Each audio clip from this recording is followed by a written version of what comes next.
உங்கள் கையில் முள்ளொன்று குத்தப்பட்ட சந்தர்ப்பத்தில் முள் குத்தப்பட்ட கணத்தில் கையை உடனடியாக அப்பால் எடுத்த சந்தர்ப்பம் ஒன்று உங்களுக்கு நினைவிருக்கும்.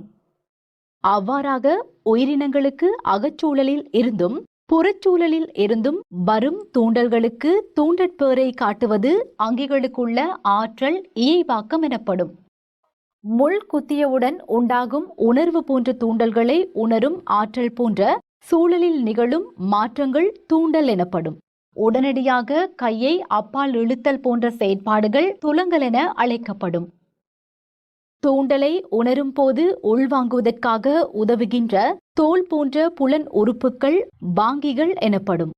தொடுகைக்கு உணர்வை காட்டும் தோலுக்கு மேலதிகமாக ஒளியை உள்வாங்கும் கண், ஒலியை உள்வாங்கும் செவி, மனத்தை உள்வாங்கும் மூக்கு, சுவையை உள்வாங்கும் நாக்கு போன்றன மனித உடலில் காணப்படும் ஏனைய புலன் உறுப்புகள் என குறிப்பிட முடியும். அதேபோல் விளைவு காட்டிகளாக மனிதனின் உடலில் காணப்படும் தசை மற்றும் சுரப்பிகள் என்பவற்றை குறிப்பிட முடியும்.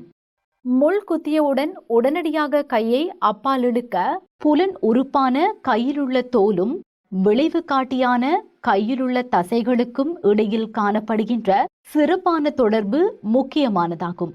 இவ்வகையில் அகச்சூழலிலும் புறச்சூழலில் நிகழுகின்ற சூழல் மாற்றங்களுக்கேற்ப உடல் செயற்பாடுகளை ஒழுங்கமைக்கும் செயல்முறை இயைபாக்கம் என அழைக்கப்படும்.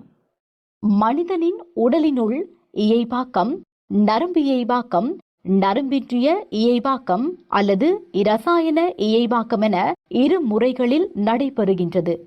நரம்பு இயைபாக்கத்தை நடத்துவதற்காக நரம்பு தொகுதியும், இரசாயன இயைபாக்கத்தை நடத்துவதற்காக அகஞ்சுரக்கும் தொகுதியும் உதவுகின்றன.